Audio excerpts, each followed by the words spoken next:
Yeah.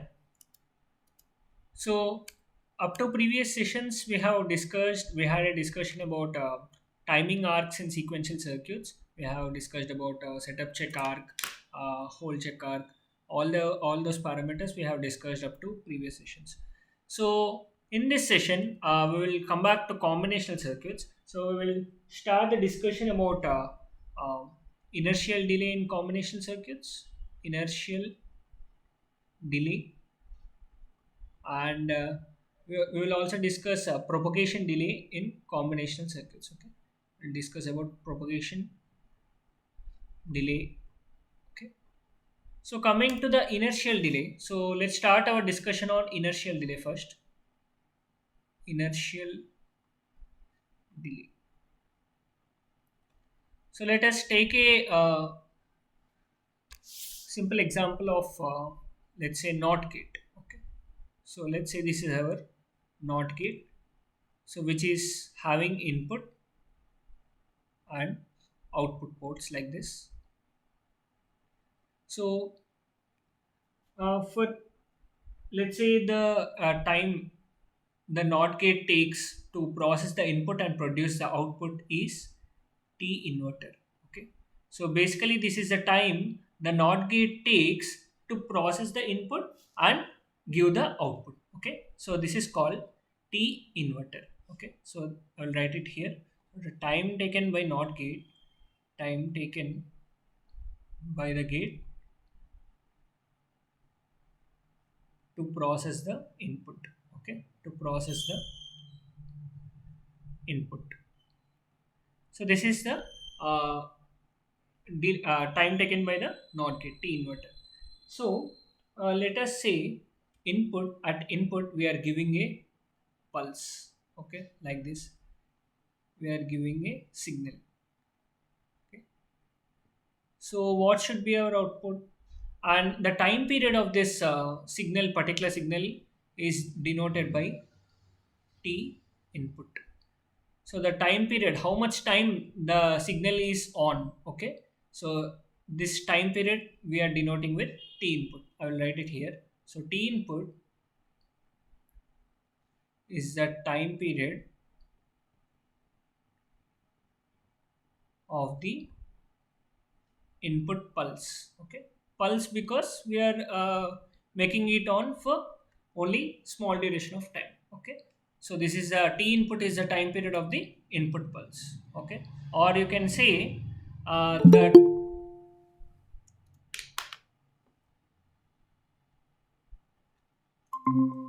or you can see T input is also the amount of time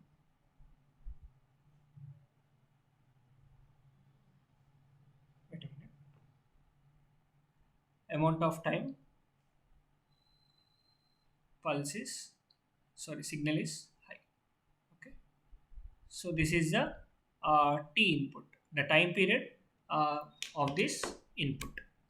Okay, so we will consider two cases here.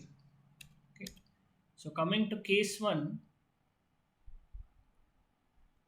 first case is T input is less than T inverter.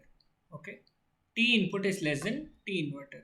That is, the time period of this input signal or the time period of this input pulse is less than the time period of this inverter. Okay, so what happens in this case? So if T pulse is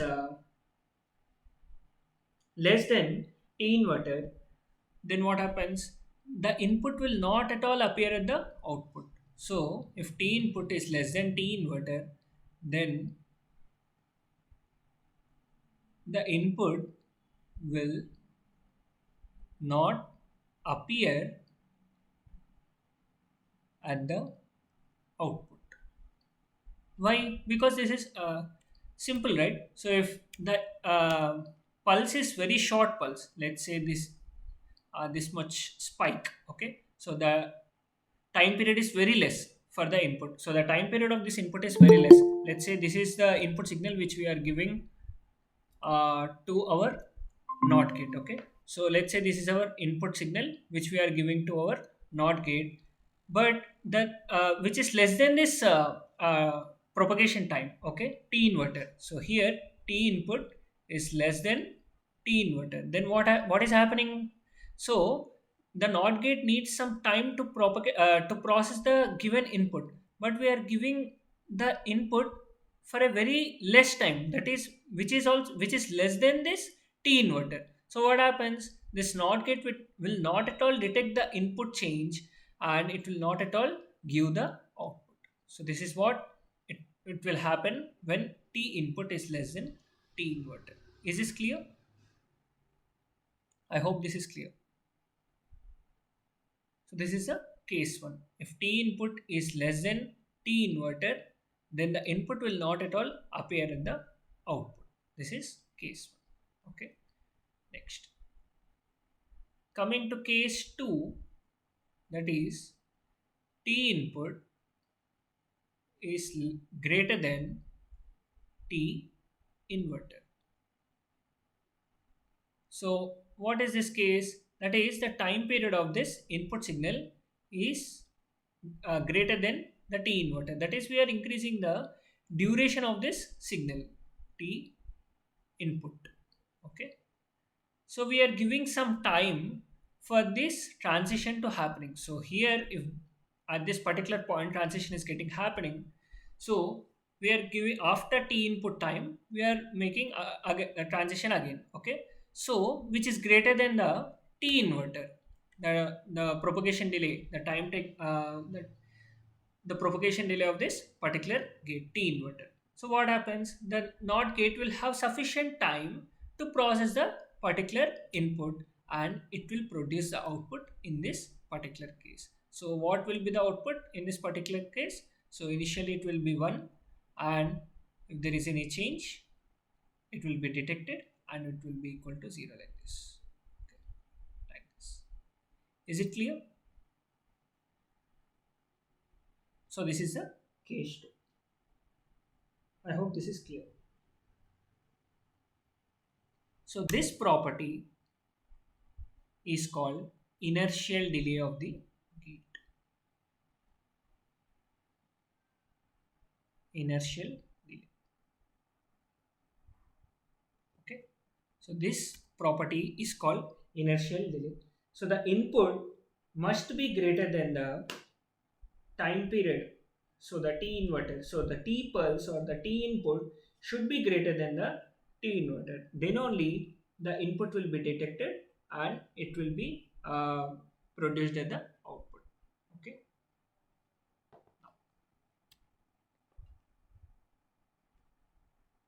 Coming to one more definition, which is propagation delay.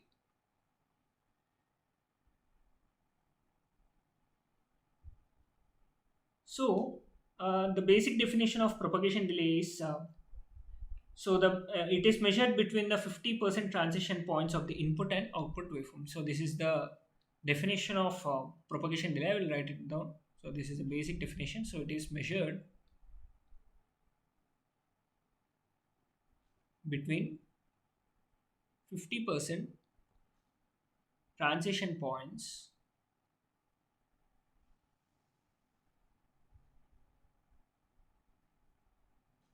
of the input and output waveforms. So this is the actual definition of propagation delay. So in this propagation delay, we have two types. One is rise propagation delay, rise propagation delay, and another is fall propagation delay. Okay, fall propagation delay. Okay, we will understand this with the help of example, then it will be more clear. So let us take again the example of a NOT gate only. It will be easy to understand and analyze. So this is our input and this is our output. Let us take the same pulse signal. So this is our input side. So initially it is 0 and we are giving a pulse like this. Okay,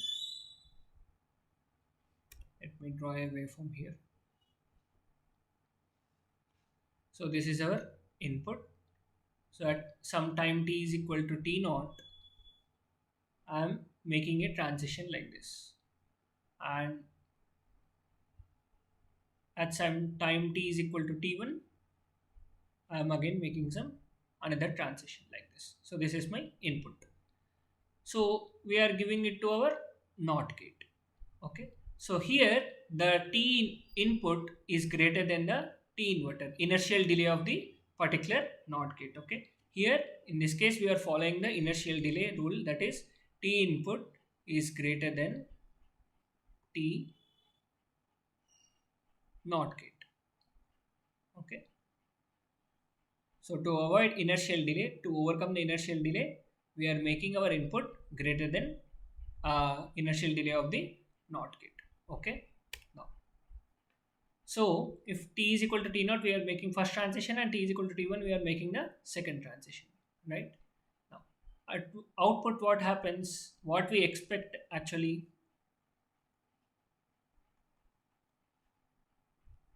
So initially it is 1, and we will expect that it will become 0 at this particular point, and again it will become 1 at this particular point. This is our expectation, right? So but practically speaking, what will be our output?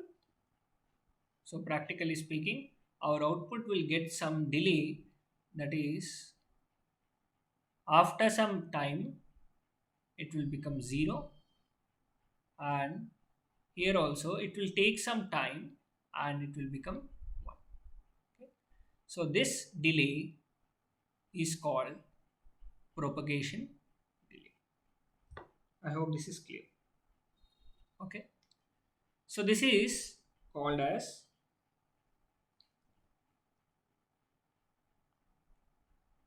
rise propagation delay, and this is called as fall propagation delay.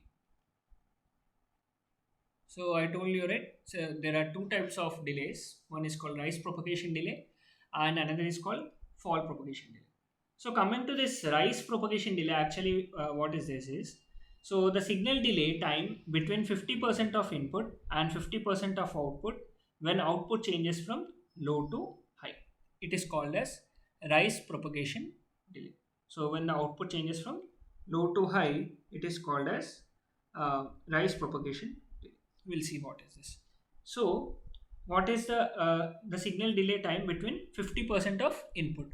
So where is the 50% of input? This is a point where the input reaches 50%, right? So this is the 50%. And where is the output which is reaching 50% of output? There is a 50% in the output. So this is the point where output reaches 50%, right?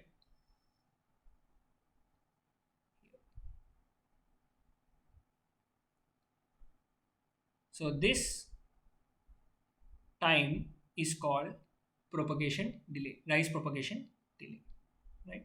And here also 50% of input and 50% of output.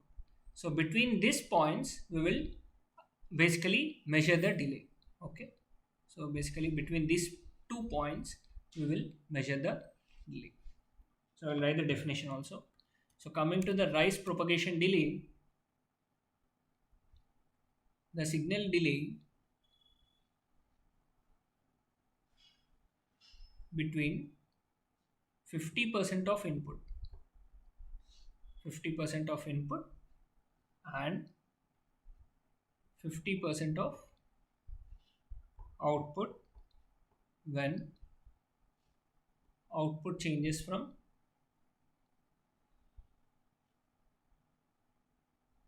low to high. Whereas in case of fall propagation delay, which is reverse of this rise propagation delay, that is when output changes from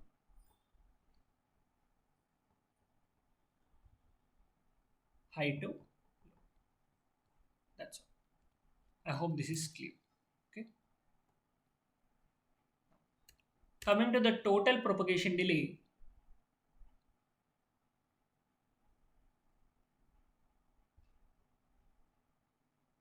which is equal to rise propagation delay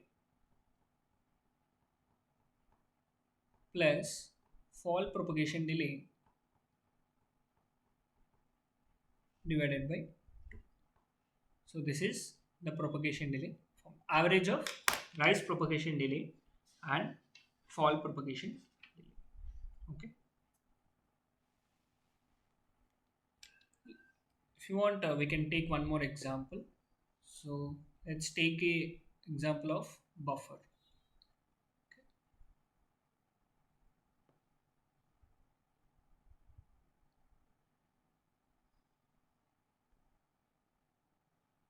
Let's take the same pulse.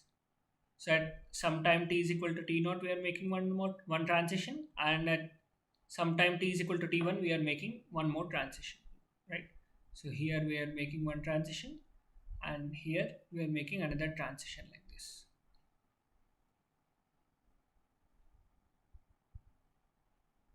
So where is the 50% we are achieving in the input signal? So this is input, okay? So where is the input 50% in this input? So this is the point where the signal has achieved 50%, right? So this is the 50%. And here falling edge, this is the 50%. Okay. Now, what is the output? So we will get output after some particular time. So this is a buffer, right? So the signal will look alike as the input. Output looks same like as input, but some delay is added. So where is the 50% in this output? This is the 50% point. Okay. And here this is the 50% point.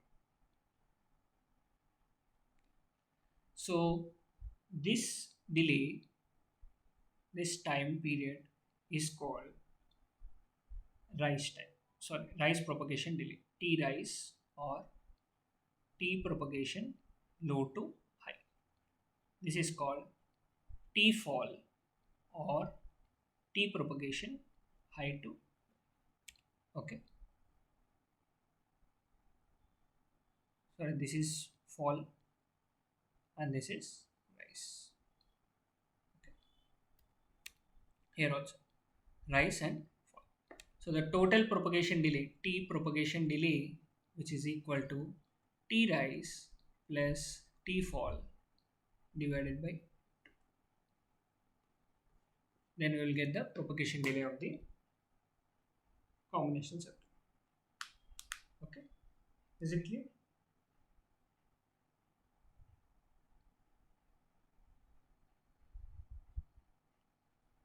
Now, let's see one more terminology which is called as uh, transition delays. Okay. So let's see what is this transition delay.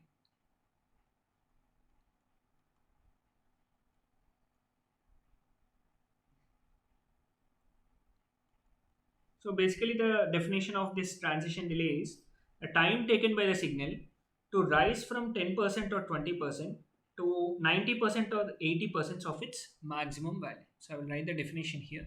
So the time taken by the signal from the time taken by the signal to rise from 10% to 20%, 10% or 20%, it may be any value, 10% or 20% to 80% or 90% of its maximum value. Okay. So this is the basic definition of a transition delay. Now let's see it with a help of example. So let us take a signal like this.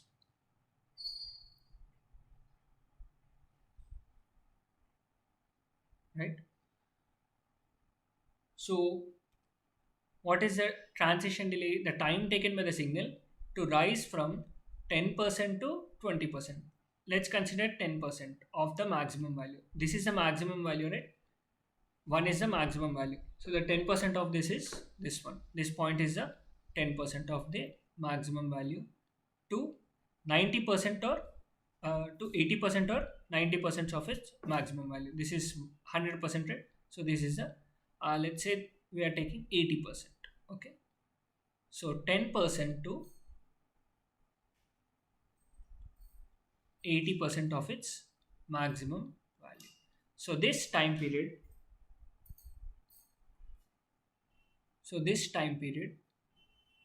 is called transition delay or slew, or it is also called as slew. Okay, or transition delay, or it is also called as, or it is also denoted by T rise slew.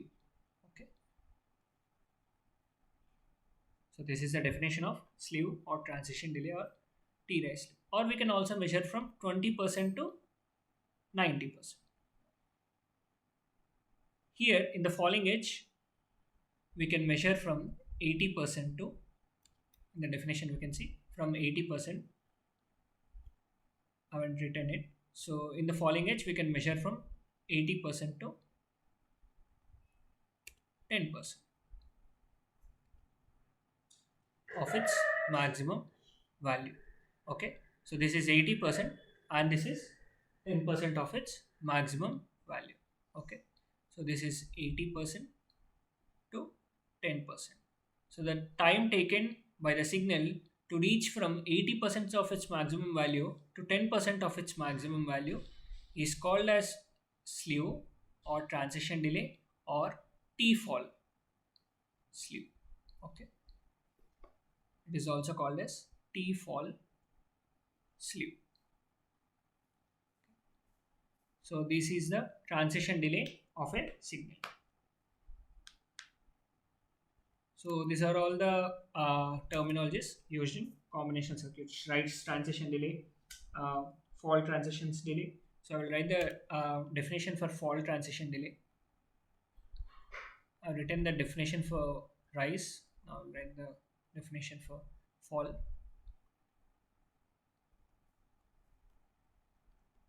So the time taken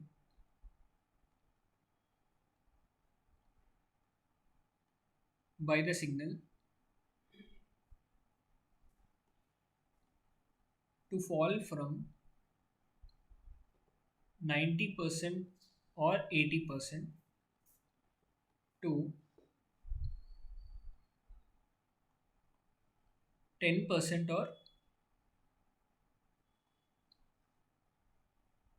20% of its maximum value. So this is the fault transition delay. Okay. Yeah.